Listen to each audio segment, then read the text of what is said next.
Ooh, and you fool! As we all enter this holiday season, be mindful and vigilant that this is when scammers and thieves like to take full advantage of us. It's more than just ghosts and goblins out there. There's real life monsters like Rob You Blind and Chance Wilder, ready to hurt and take advantage of kids and adults alike. Kids and parents, be mindful while out trick-or-treating, and don't accept candy from strangers. There's a lot of things out there that may look like good candy that's actually very poisonous for you. So let's be safe and only go to places that you know, and be accompanied by an adult that you trust. And that's your Halloween tip of the day to get you on your way. Ooh.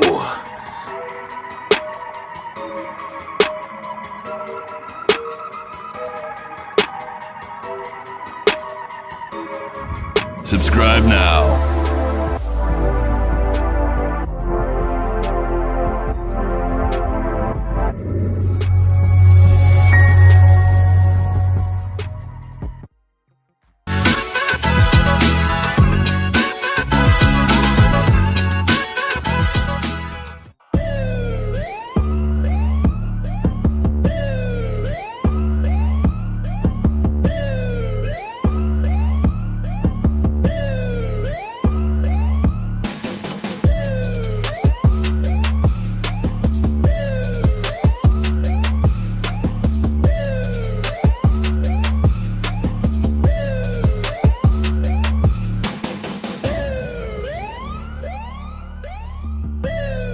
The best advice anyone ever gave me was 2 words. You can't.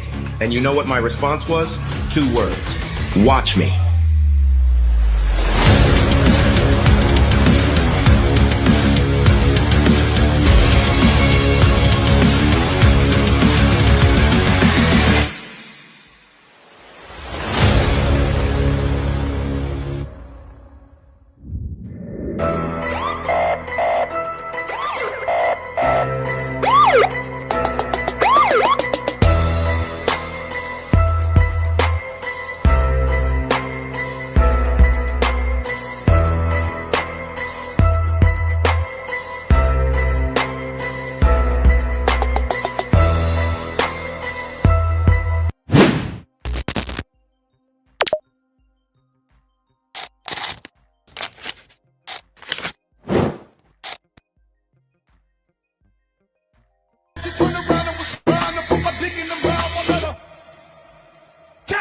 سلمونی نرو با ما بد باش فقط میزنیم کلتو باشی حتی کچل فرق وسط فرق بغل قرمز مده میکنیم رنگم عوض.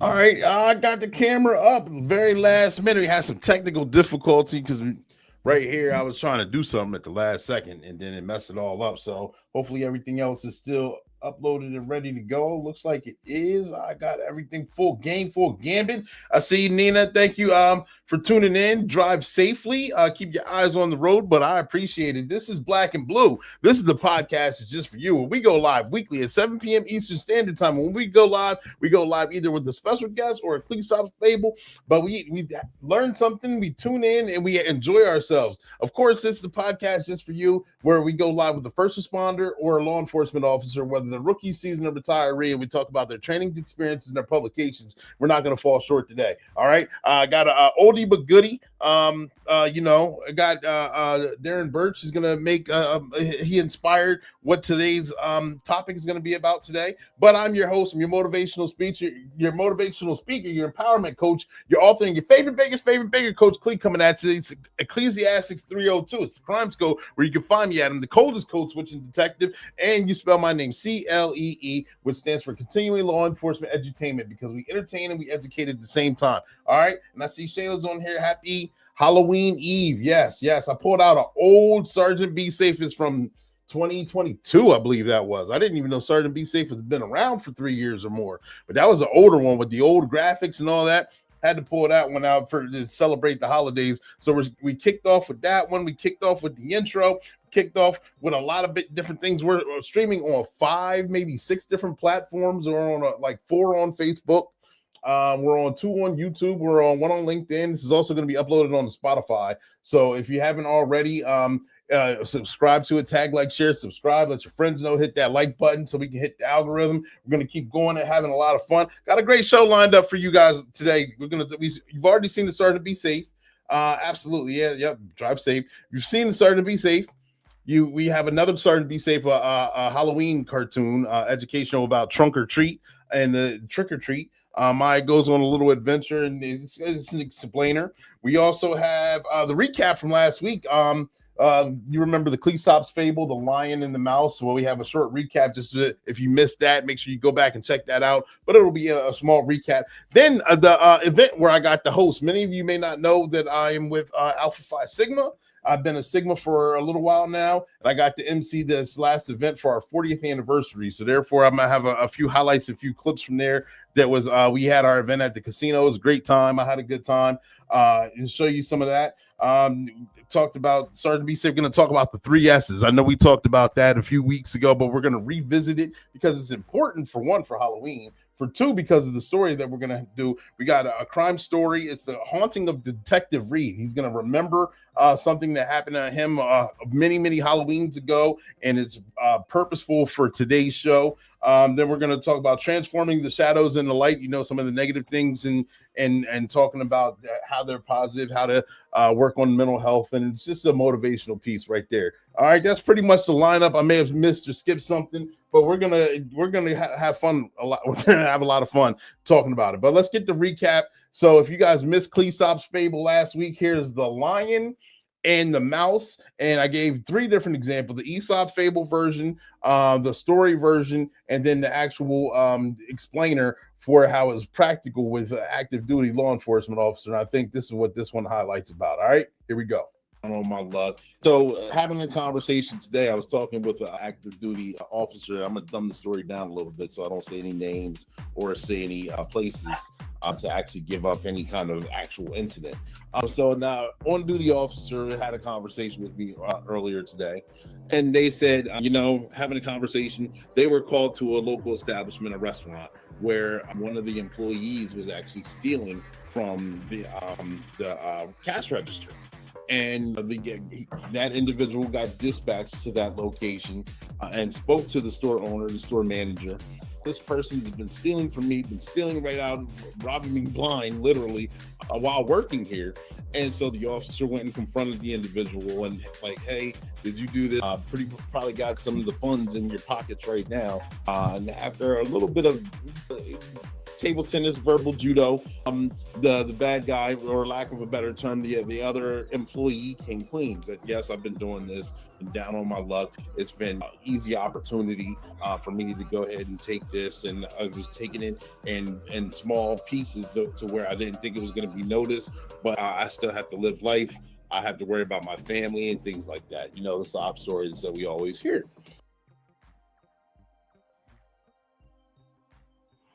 And for the remainder of that, go check out that that highlight of that show. There, he's talking about how one setback, one particular bad guy can actually set us up for a good rapport using discretion to know when to arrest, when not to arrest. It can actually get you more information or gain you more credibility to actually go after the bigger fish. And that's the moral of that story. It's explained a little bit more detailed than that, but check that out. All right. If I forgot to mention, I know we will be uploaded on the Spotify. We're also this podcast itself, along with Sergeant Be Safe, along with One Way Publishing, is sponsored by One Way Publishing. I'm getting tongue tied. I'm sorry. One Way Publishing does sponsor this podcast, the podcast Black and Blue. It also sponsors Sergeant Be Safe cartoons, where it's on YouTube as well. So make sure you guys check that out. Tag, like, share, subscribe.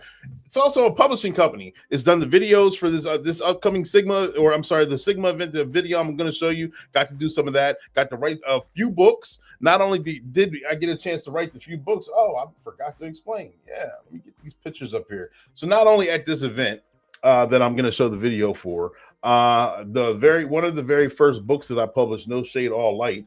I got to rekindle or revisit the four authors, Herb Thompson, Clarence Stokes, Jason Brown, and myself. We wrote 25 of our favorite quotes and what they mean to us. So it's over 100 quotes in that book. And this is the first time all of us got to get together in a long time. And it was at this event. So we got to take an updated picture with the book.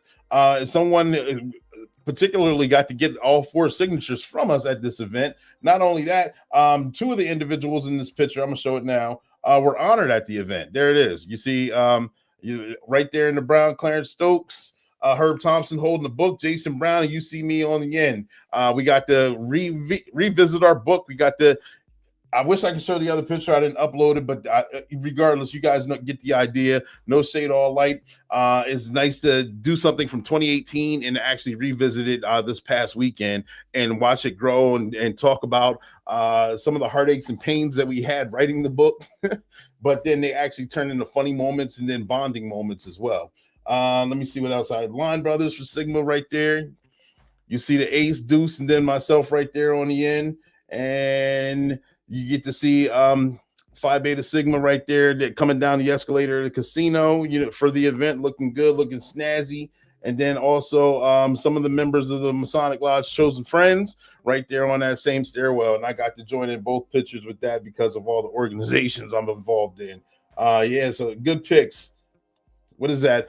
Video playback screen just went dark. Sorry. I hope it shows back up now. Hope it shows back up. All right. We talked about the recap, but here I'm going to move on to the video. Let you see the highlight reel of the event itself, the people who were there, some of the people who were featured. It was a good event. I had a lot of fun. I hope you guys enjoy it as well.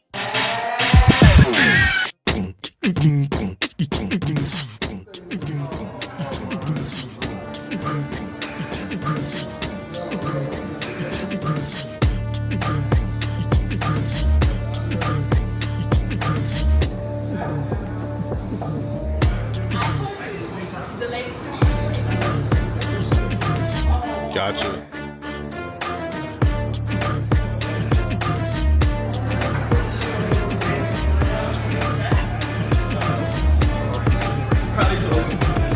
Asking too many questions. Hold a second. The DJ is in Yeah. Wait,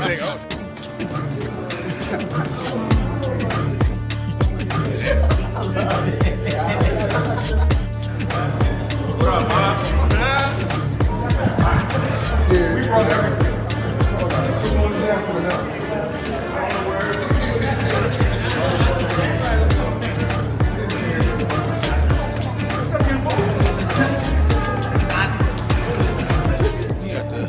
Masonic Brothers, Chosen Friends 43. See, this is why I have to edit all my videos. This is the reason why I have to say one. A donkey and a camel. These guys when they were dehydrated.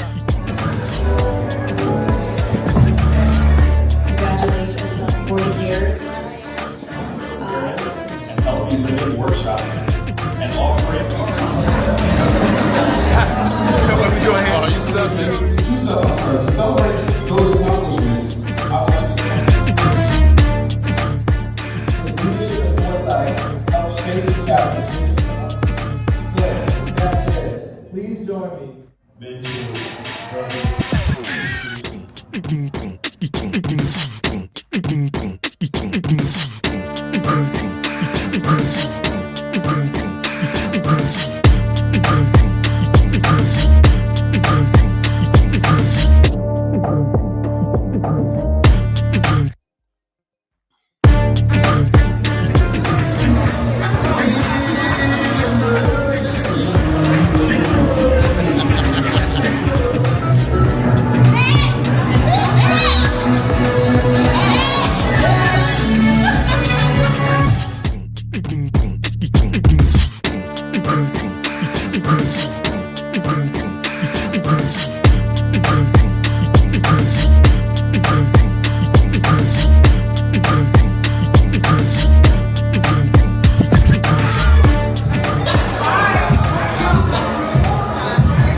there we go. Let me get that right there. So I know that wasn't law enforcement or first responder related, but it was a lot of fun to show that. It was a good event. Sometimes you got to step outside the norm and show different side of things, different light of things. So again, I got to MC that. Didn't get to see all the talking and all the reading I had to do, but it was a fun event regardless. All right. So thank you guys for tuning in and watching that. Again, we'll have many, many more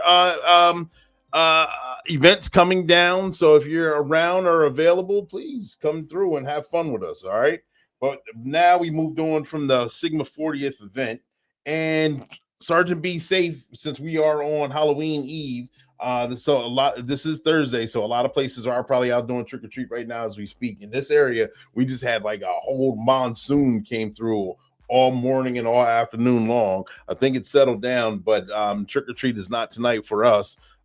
So therefore, if you are watching, here you go. Here's Sergeant Be Safe, what has to say about trick or treat and trunk or treat, even though most of them are out of the way, but still this weekend is coming up.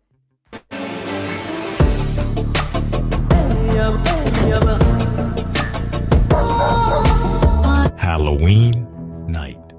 Shadows among us. The moon hung high over Oakwood, casting an eerie glow on the streets as the annual trunk or treat kicked off at the local park. The air buzzed with excitement, but a thick tension loomed, hinting at danger.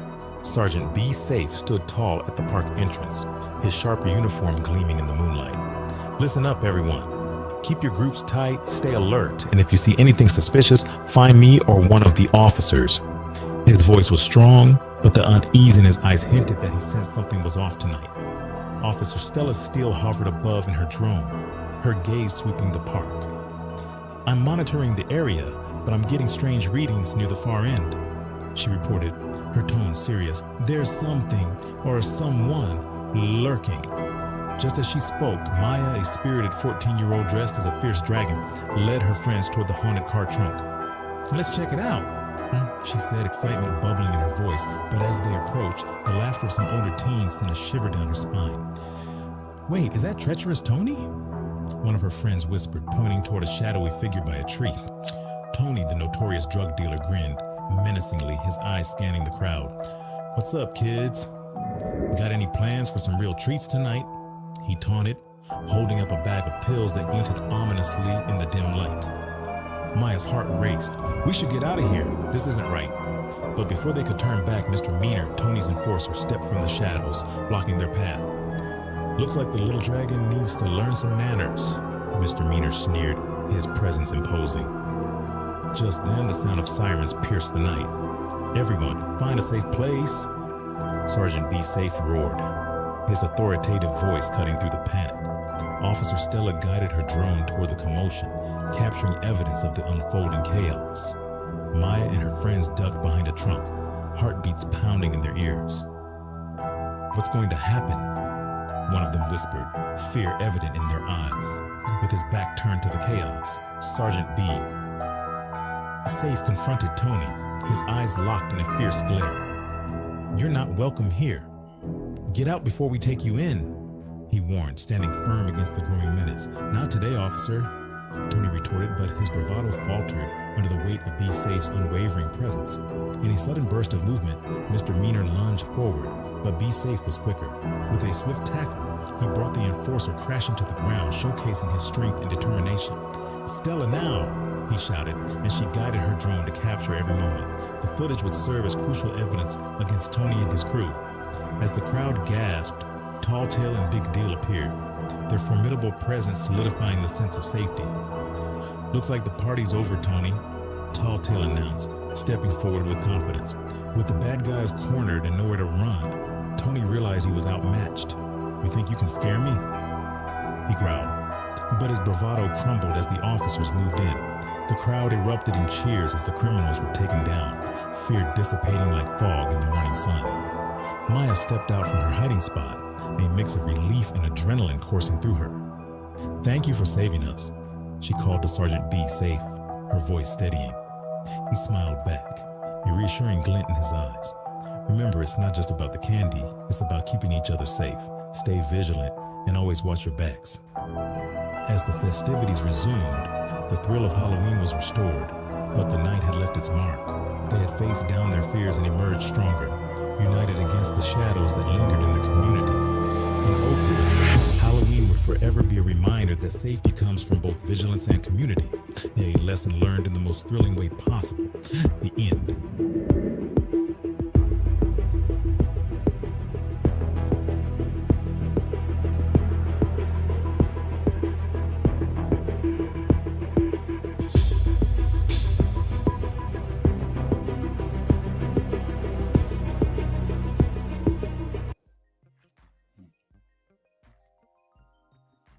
And Sergeant, be safe right there. I know the volume was a little distorted on that. I apologize on that one. We'll continue to keep working hard, but the message is clear. Be safe, be vigilant. Don't take candy don't just take candy from everyone. And there are people out there that would love to set you up to do bad before they let you do good. There are different powders, different drugs out there that that people like to just do mean things for whatever reason. So, enjoy the moment, stay safe. Kids, if you're watching, let your adult you trust, a parent or a guardian that you trust, watch over the candy that you're bringing in the house. Don't just shove anything down your throat because you don't want to get any poison. All candy ain't dandy, and that poison, it'll just ruin your life. All right, but I'm going to transition to talk about the 3 S's. All right, the 3 S's that we talked about them on the show. I got 3 things when I was on patrol that I would absolutely not do. I gave stories and examples of what they were because I had to deal with each of them before. And even though I say I won't do them, I still end up coming across them. One of them of the 3 S's is snakes. And yeah, I've taken a couple of snakes off this planet in the course of my duties. And I've actually rescued some snakes out of houses, out of vehicles, or just left them alone. I just saw one on the trail that I posted on LinkedIn not too long ago. I think I posted that on Facebook as well. It was on the side of the trail. I would not, if you don't bother me, I won't bother you. I can get close enough to take a picture, but if I don't have to manhandle it, cool beans. Other one is skunks. The second S is skunks. And yes, I explained that story, how I got sprayed by a skunk. I've taken a few skunks off this planet as well. I don't think I've rescued any. I didn't have to rescue any. I remember there was a while, there was early on in my career, they had a facility where they thought rabies was going around. And they wanted us to, if we came across a rabid skunk, that we were supposed to either trap it or if we had to take it off this planet, we weren't supposed to mess up. The round wasn't supposed to go through their brain so they can test the brain to see if it really was rabies. So therefore, we had to catch it, we had to dispatch it, and then we had to transport it in our patrol car to a facility and put it in a drop box where they can be tested later. You guys know what skunks do, especially dead ones. Their sphincter is just unlimited and it releases. So I'm like, we're supposed to get this thing. We're supposed to transport it and drop it off, all while we were staying fresh and so clean. I think not. So therefore, maybe accidentally on purpose, I don't know. Any of the vermin that I had to force off this planet, I think was a direct shot to the dome, wherefore the brain was scattered into pieces to the point where there was no reason to gather it for evidence to transport it because I did not want to get sprayed or get collateral damage from the spray.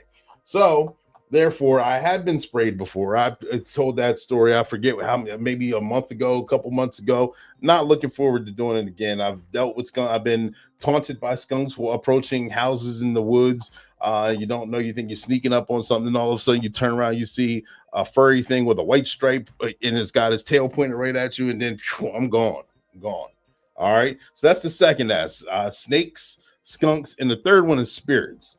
And it's this is purposeful for today because it's Halloween. It's the spirit of all the monsters, ghosts, goblins, ghouls, and I think all of us have some sort of Halloween story or some spirit story while working as a first responder or on patrol as a law enforcement officer. So this story itself is inspired by former guest on the show, Darren Burch, and he's got his trilogy book. I've got one on one of his books on Amazon, but I have the other two right here, Twisted But True.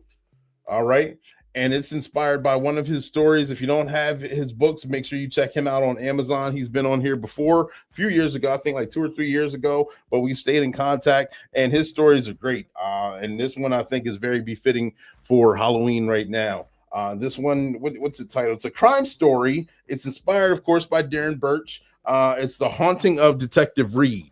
Okay, and I'm gonna play the story here in a minute, but of course, it's right on time for Halloween. It is based on actual facts, so therefore I will give you that much. And I too have come across maybe supernatural or spirits while working on patrol as well. Not my favorite thing. Don't feel like rehashing that, but this story is appropriate for Halloween, so let's jump right into it. Haunting of Detective Reed, a Halloween tale of crime and shadows. Even with countless cases behind them, seasoned detectives often find themselves haunted by the one that eludes closure. For some, it is the frustration of an unsolved mystery. For others, it is the vivid recollection of a crime scene that leaves a lasting imprint on their minds. For me, the case that lingers like a ghost is the brutal home invasion and homicide of an elderly couple whose devotion to each other was tragically severed by an act of unspeakable violence. The victims, a love story turned tragic. The victims, Arthur and Margaret Finch, were childhood sweethearts who had spent their lives together, from their modest wedding during the Great Depression to their golden years in a quaint neighborhood in Phoenix. With over 60 years of marriage, they were a testament to enduring love, a timeless couple who enjoyed their independence and health well into their 80s. At 86, Arthur was a tall and spry man, known for his stubbornness and unwavering pride. A retired contractor, he took great pride in maintaining their home, treating each repair like a personal project. Margaret, 5 years younger, was the heart of their household. An accomplished cook and seamstress, she still made time for her passion for gardening. Together, they created a warm and inviting home, one that echoed with laughter and memories. The fateful day, on Halloween, October 31st, 1998, as the sun dipped below the horizon and shadows lengthened, the Finch's peaceful existence was shattered. Around 2 o'clock in the afternoon, the power in their home abruptly went out. Arthur, knowing the ins and outs of their electrical system, walked outside to check the circuit breaker, completely unaware of the sinister presence lurking in the shadows. The perpetrator had taken advantage of their trusting nature, cutting the power and severing their phone line. He waited patiently, clutching a rusty iron pipe he had found in the alley, anticipating the moment Arthur would step outside. When Arthur approached the fuse box, the assailant struck him from behind, delivering a brutal blow that sent him crashing to the ground. Margaret, concerned about her husband's absence, maneuvered her walker to the back door. What she saw was a shocking tableau, her husband lying motionless, bound and bleeding on the ground. The intruder, startled by her appearance, turned on her with equal malice, striking her with the same weapon and leaving her unconscious on the living room floor. The aftermath. It was a neighbor's concerned call that finally brought the police to the scene. Officers arrived to find Arthur barely clinging to life, and Margaret, though conscious, in a state of shock. Both were rushed to the hospital, their injuries critical. I received the call about the incident shortly after it happened. As lead detective, I rushed to the hospital to interview the victims, but the gravity of their conditions made it difficult to obtain any useful information. Arthur was in a coma, while Margaret, though responsive, was emotionally shaken.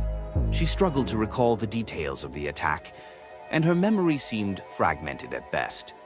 In my brief conversations with Margaret, I noticed she was not wearing her wedding ring, an oddity considering their decades of marriage. When I inquired, she claimed to have taken it off during the power outage, but inconsistencies in her statements raised red flags. The investigation begins. Determined to piece together the events of that fateful day, I enlisted the help of my partner, Detective Harris, and our crime scene unit led by Agent Miller. Upon arriving at the Finch residence, it became clear that the intruder had ransacked their home, searching for valuables. Yet, we found no fingerprints or any physical evidence linking the perpetrator to the crime. The absence of any trace evidence pointed to an experienced criminal. Among the scattered items, we found the iron pipe, a potential murder weapon, and a flashlight, which had been used during the attack. Despite our thorough search, the crime scene yielded little more than blood, evidence of the violence inflicted upon the couple. As Halloween night descended upon Phoenix, trick-or-treaters roamed the neighborhood, unaware of the horror that had unfolded in the Finch home. The laughter and excitement of children in costumes contrasted sharply with the grim reality we were facing. It was a night of ghosts and ghouls, yet the true terror lay within the walls of the Finch residence, a twist of the supernatural. As I continued my investigation, I began to notice strange occurrences around the Finch home. Neighbors reported hearing whispers and laughter emanating from the house, as if the spirits of Arthur and Margaret were trying to communicate. Some claimed to have seen shadows flitting through the windows, while others spoke of a chill in the air that seemed to linger long after the sun had set. I couldn't shake the feeling that there was more to this case than just a horrific crime. Perhaps the couple's love transcended death, and they were trying to guide me toward the truth. On Halloween night, I returned to the Finch home, determined to confront whatever spirits lingered within. As I stood in the dimly lit living room, the air grew cold, and I felt an inexplicable presence. Suddenly, I heard a soft voice calling my name, Detective Reed. I turned, heart racing, but saw nothing. Moments later, the flashlight I had found flickered to life on its own, illuminating a path toward the backyard. Following the light, I found myself drawn to a patch of earth behind the house. As I knelt to investigate, I uncovered a hidden box containing Margaret's wedding ring, along with other jewelry that had been reported missing. It was as if the spirits of the Finch couple were leading me to the evidence that would break the case wide open. The confrontation. Armed with the evidence, I set up a meeting with Slade. The interrogation was tense, but ultimately, he cracked under the pressure, admitting to the home invasion and the assault on the Finches. As he spoke, I felt a mixture of anger and relief. Justice was within reach. However, Slade's confession was not without complications. He claimed that he had acted alone, but our investigation revealed connections to a larger network of criminals who targeted the elderly. The evidence pointed to a disturbing pattern of violence, and I knew we were only scratching the surface. The trial. As the trial approached, I meticulously prepared to present the evidence. The Finch family deserved closure, and I was determined to ensure that Slade faced the full weight of the law for his heinous actions.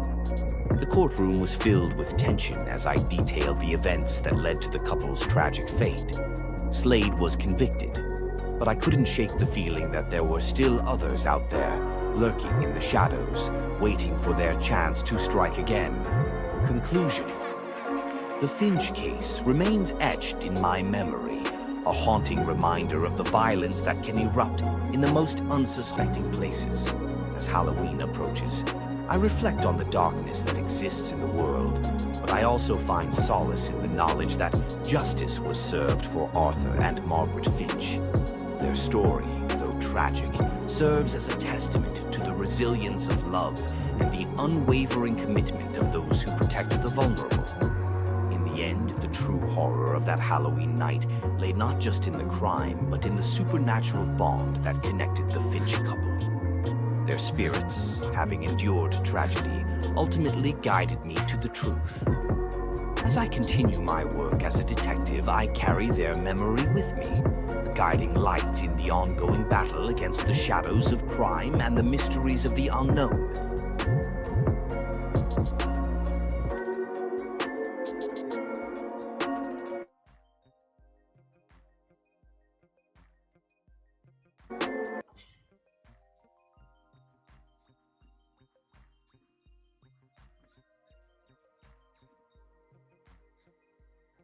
All right, that delay. Sorry. Yeah, so I'm sitting here, good ghost, bad ghost, spirits itself. I don't know, man.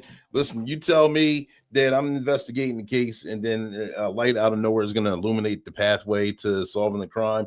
Good deal on that. Is it a little spooky? Is it something anybody wants to deal with?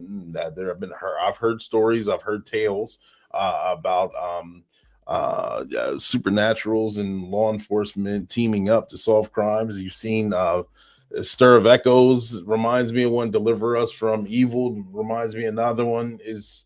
I've seen those movies. It's not for me, not for me. So knock on wood, but still, it's interesting. It's interesting to hear true stories. It's interesting to hear people's facts, tales of what they've experienced, whether it relates to the holiday or not. It's that they're factual. They've gone through it. It's based on true events. That one, of course, was changed up a little bit. Of course, if you find it in the story, if you find it in the book itself, then of course it's going to be a lot different.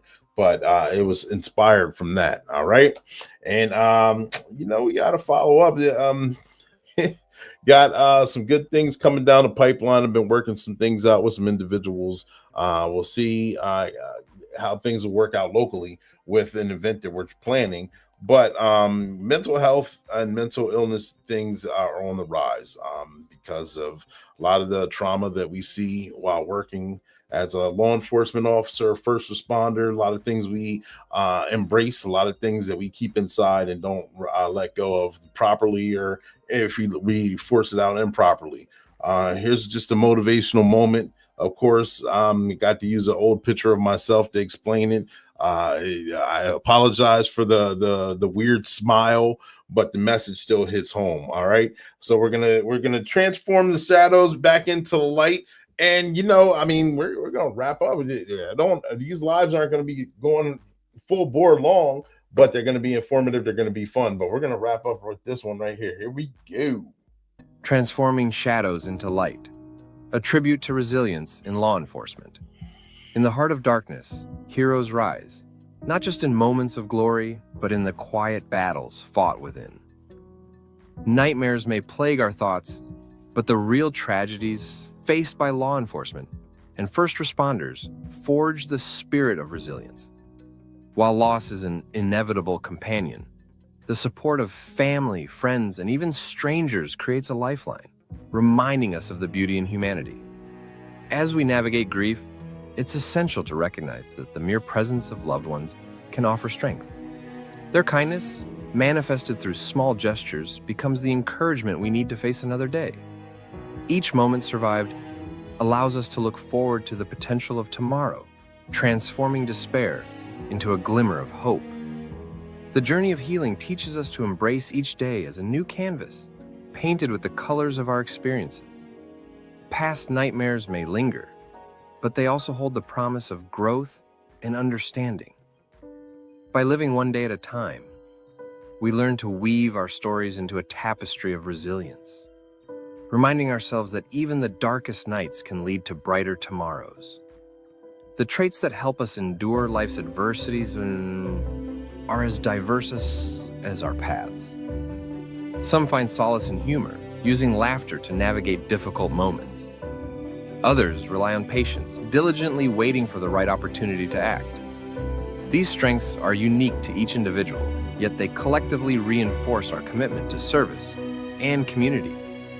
In the face of adversity, it is crucial to celebrate the small victories. Whether it's a shared laugh or a word of encouragement from a colleague, these moments can spark hope and motivate us to keep pushing forward.